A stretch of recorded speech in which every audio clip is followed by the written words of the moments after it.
Welcome back to the Dershow. This is Alan Dershowitz from Israel. I'm in Tel Aviv today. Yesterday, I was at the scene of the horrible massacres that Hamas perpetrated, raping, beheading, horribly killing so many people. Today, I'm meeting some Israeli leaders and speaking to a group of young people. But I'm also reconsidering something that I've been doing for the last 60, almost 65 years. I've never voted for a Republican candidate for president since I voted for John Kennedy in 1960. I've always voted Democrat. I've only regretted one of those votes, my second vote for Barack Obama, who was, I think, the worst second-term president in modern American history, certainly in foreign policy. I wish I had voted for Mitt Romney. I can't take back my vote. But I have to decide what to do in the 2024 election. In 2020, I voted for President Biden, who I've known for 43 years, and who I thought would bring around about a sense of stability in America, bring us back to some kind of normalcy. And I have some criticisms of his administration, but normally I would still probably continue my string of voting Democrat. But his recent approach, and particularly that of his running mate Kamala Harris, toward Hamas and toward Israel has made me reconsider how I'm going to vote in 2024. Jews have always voted for Democrats, sometimes up to 82%. More recently in the 70s, polls now show they're down 10 or so or more points. And many more Jews may not vote Democrat. I don't know who I'm going to vote for in the 2024 election. I have many alternatives, unlike the Arabs and Muslims from Michigan, who only have the alternative of voting for Biden or staying home. They can't vote for Trump. They can't vote for Bobby Kennedy. Both of them are very pro-Israel. Both of them are not the favorite of Muslims or Arabs. Jews like me, on the other hand, we have a lot of places to go. We could vote for Bobby Kennedy. We could vote for no labels. Some could vote for Donald Trump. Others probably not.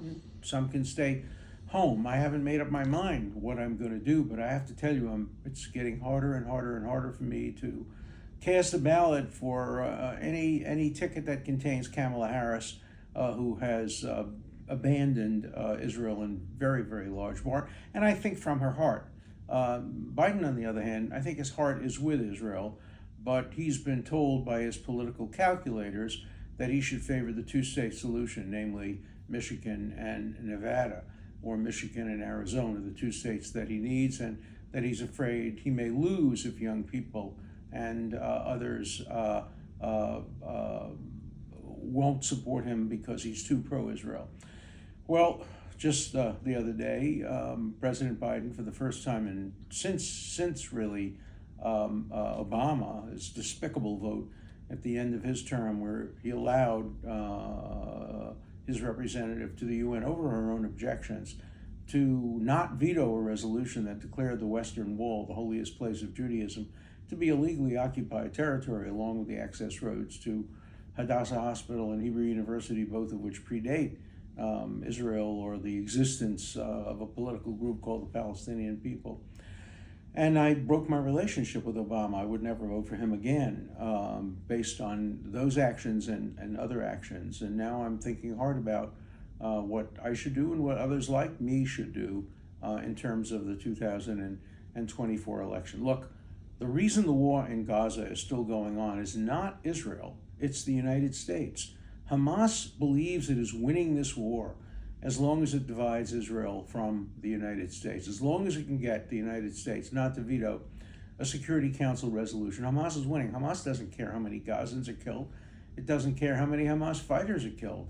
Its goal is to destroy Israel, to weaken Israel, to make Israel no longer an ally of the United States, and it's winning. Why should it have a ceasefire? Why should it agree to a deal? Israel has agreed to the deal. It's agreed to a ceasefire in exchange for 40 hostages, for which they would give up many, many, many hundreds of murderers with blood on their hands, people who have been convicted It's not an exchange of hostage for hostage. It's an exchange of innocent hostages held by Hamas, Israelis, for guilty murderers who have been tried and convicted with due process, many of them. And yet Israel has been willing to go along with this. And every time the United States shows a weakened support for Israel, as it did in the United Nations vote, Hamas flexes its muscles. Hamas supported Biden's decision. Hamas approved of the Security Council resolution. When Hamas approves of something, you know there's something wrong with it. And you know there's something wrong with the Biden administration's approach. Put Israel aside for a minute. Biden's approach is terrible for the United States from a foreign policy point of view. He correctly pointed out that if Putin's allowed to win in Ukraine, it's coming to a theater in Europe. It's coming to Lithuania and Latvia and Poland and perhaps other countries. Putin's not going to stop, and neither will Hamas. If Hamas is allowed a victory, as it defines a victory, and it defines a victory now as it's winning, if it's allowed to win, if there's a ceasefire without the hostages being returned, if Hamas can continue with its many battalions and its leaders intact, it's again coming near you. It's already in Europe. I believe that there are fifth columns in the United States, and tragically, I think some of these young Hitler youth who are marching for Hamas at universities would actually join Hamas terrorism against universities, against synagogues. We have a fifth column in our midst. They're young people, comparable to the young people who marched for Hitler and Stalin and Castro, and the young people who have Che Guevara signs in their dorm rooms. Che Guevara, an unremitted mass murderer. We have a real problem. American foreign policy is in an extremely dangerous situation today. And now Americans don't vote on foreign policy as much as they do, understandably, on domestic policies such as the borders and the economy and other such issues. But a lot of Americans will vote against Biden if he abandons Israel, particularly if he's perceived as abandoning Israel in order to get the votes of Muslims, radical leftists, the Squad, and other anti-American and anti-Western civilization haters. If he allows the Democratic Party to move to the hard left, the reason I voted for him is he promised he would move the Democratic Party in the country to the center. And he's done that in the beginning of his term, but as he moves closer to the election, he's worried about losing marginal voters in Michigan and other places. He's wrong politically. His pollsters, if they're telling him that, are dead wrong. I've spoken to pollsters also, and they tell me a very, very different story. You abandon Israel, you abandon Western values, you lose a lot of votes, not only by Jewish voters in places like Pennsylvania, Nevada, and Arizona and Florida, but you lose Christian voters who support Israel. Not only evangelical Christians, but others, and many others who are of no particular religious faith, but who understand the morality of supporting Israel. And so I'm at a point in my life where I'm ready to make a decision I never thought I'd ever have to make, and that is abandoning the Democratic Party. Like Ronald Reagan said, I didn't leave the Democratic Party left me. When AOC, that despicable anarchist who has done so much harm to her own constituents, when she says that what Israel is doing is genocide, that's Hitler talk. That's talk that doesn't allow me to support a party that supports her. And we haven't heard President Biden condemn her. Everybody should condemn her. AOC saying that Israel committed genocide. There are genocides that have gone on in the world. In Sudan, there is certainly a mini genocide going on right now. We haven't heard AOC say a word about any of that. But she calls it a genocide. Fewer civilians in relation to combatants have been killed in this war than in any war in modern history. Israel has done a far better job in protecting civilian lives than the United States, Great Britain, Canada, and other countries have done. And for AOC, with the blessing of other Democrats in the Squad, to call what Israel is doing a genocide is a blood libel. It's disgraceful. and it's unbecoming of the Democratic Party. And the Democratic Party is going to become a party of the past if it doesn't understand that what it's doing is undercutting American values, undercutting democratic values, undercutting the values that many of us who were Democrats for years believed the Democratic Party stood for. And the question is, does it still stand for those values? And my question is, I don't know the answer to that. I don't know anymore. I don't know what the Democratic Party stands for. Is the Democratic Party AOC's party? Is the Democratic Party the party, a former party of Senator Joe Lieberman? Is the Democratic Party Biden's party? And if so, who is Biden today? Is Biden Obama today?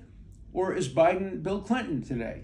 I enthusiastically supported Bill Clinton. Hillary Clinton has said some very positive things about Israel. And Joe Biden did in the beginning, but he's abandoned Israel at this point and allowing Hamas to have a victory. Bad for America, bad for Israel, bad for all people who believe in democratic values. And so I think a lot of people in America are going through an assessment. Many Democrats, people who voted for Democrats, are now saying, I can't vote for Kamala Harris, I can't vote for Joe Biden, but they're also saying I can't vote for Donald Trump.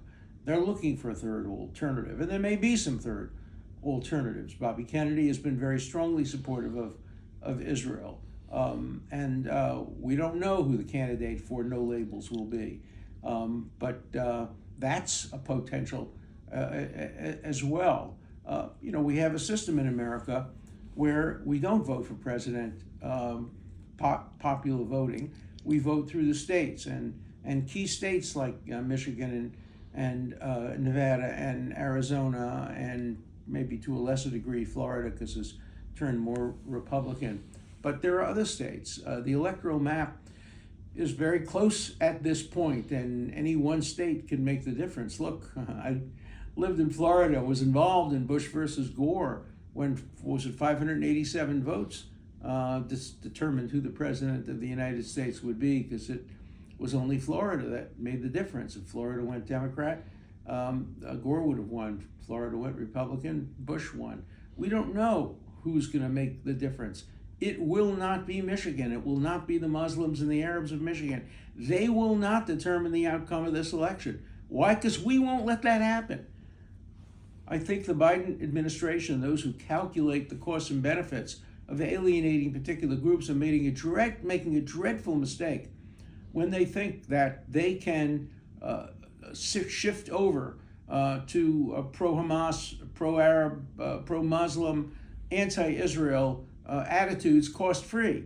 That all it will do is give them more votes among those groups and young radicals. No, you can't do that. There are no free lunches when it comes to this election. In this coming election, it's a zero-sum game. You have to pick sides. And Biden was elected on the promise that he would pick the side of the only democracy in the Middle East, the only country that supports gay rights, the only country that supports women's rights, the only country that has free elections, maybe too many of them. What was it, 5 in about 7 or 8 years? The only country that has a free press. If America abandons that for Hamas, a group that kills gays, a group that kills transgenders, a group that subjects women to honor killing, if that happens, the Democratic Party is in the wastebasket of history. The one thing I don't want to see is Israel become a partisan issue. That's the way it is in Spain. When the conservatives win in Spain, the government supports Israel. When the radical socialists win in Spain, it supports Hamas. I hope that doesn't happen in the United States, because the American people support Israel. The American people support democracy. The American people support gay rights. The American people support equality for women, all of which Israel is proud of. The idea that any decent person can support Hamas, especially after what I saw yesterday, going to the music festival in Nova and going to the kibbutz Be'eri and seeing the slaughter, the rapes, the beheadings, the evidence of all that, and I've seen the evidence of it. Even the United Nations believes it, but the Me Too movement doesn't. Radical Hitler Youth that are marching for Hamas don't believe it, or they believe it. They're just lying about it. And President Biden has to decide. He has to pick sides. He can't do what he's been doing. And he has to pick the side of democracy, of an ally. And he has to make sure that he's not the president who presides over the end of the nation state of the Jewish people. Israel will fight back. There'll never be another Holocaust, like between 1939 and 1945. And there's only one word that explains why there'll never be another Holocaust, and that word is Israel. Israel will stand up and defend the Jewish people, primarily in Israel, but also from anti-Semitism that's becoming pervasive around the world. And President Biden, I know you. I like you. I regard you as somebody who has a great deal of decency, but right now you're in an existential situation where you have to choose between good and evil. You have to choose between right and wrong. You have to choose between a Western democratic country whose people love America and who Americans love their people, and the horrors of Hamas. And the United Nations resolution was on the side of Hamas, and you did not veto it. You say you didn't veto it, and you voted, allowed it to go through, but didn't vote for it because it didn't condemn Hamas. Imagine that. It condemns Israel but doesn't condemn Hamas. Israel is fighting for its own survival. It's fighting a good war, minimizing civilian casualties. Yes, it went into Shifa Hospital, and it arrested hundreds of Hamas members and fighters and terrorists and killers. Hamas had used that hospital. My son Elon came up with a wonderful phrase. He called it a Hamospital. A Hamospital, it's not a hospital. It's a building that says hospital, but it's used as a center for Hamas activities. We know that now because Israel went in without killing a single patient, with minimal damage. It did the right thing, and yet it's condemned around the world. And Hamas, its condemnation was swift and short-lived when Hamas did all the atrocities that it did in Israel and in places near the Gaza. So the world is looking. Yes, many in the world are condemning Israel because that's what happens. That's always what happened. But Israel could always count on the United States. The question is, can it still count on the United States? And I have to tell you, if it can't, then the Democratic Party can't count on me. It can't count on people who listen to my advice. It can't count on many of the best people in America who have been Democrats for so long. You cannot take for granted our votes. You have to earn it. And what has happened in the last few days not only doesn't earn it, it earns its abandonment. And I can tell you, I cannot cast a vote for an administration, for a ticket, Biden and Kamala Harris, if they continue down the terrible path of injustice that they seem to be going down now. And so I hope that there will be reconsideration, and America will stand by the policy it has had since 1948 of support for Israel. You can criticize the leaders. You can object to who Israel elects.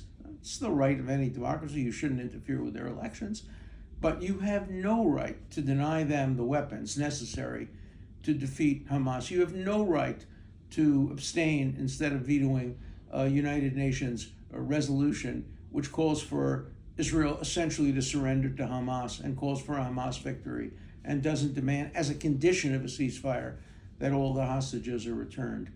I hope I can vote Democrat in 2024. I would love to pull the lever proudly for Biden, not so proudly for Kamala Harris, but I'll hold my nose and I'll do it if the Democrats move in the right direction. But believe me, that there are many like me today who could not do that, who could not pull the lever for Biden and Harris if we feel that that administration has turned so far left, so far woke, so far progressive, so far anti-American and anti-Western values that it supports Hamas over Israel. Don't do it.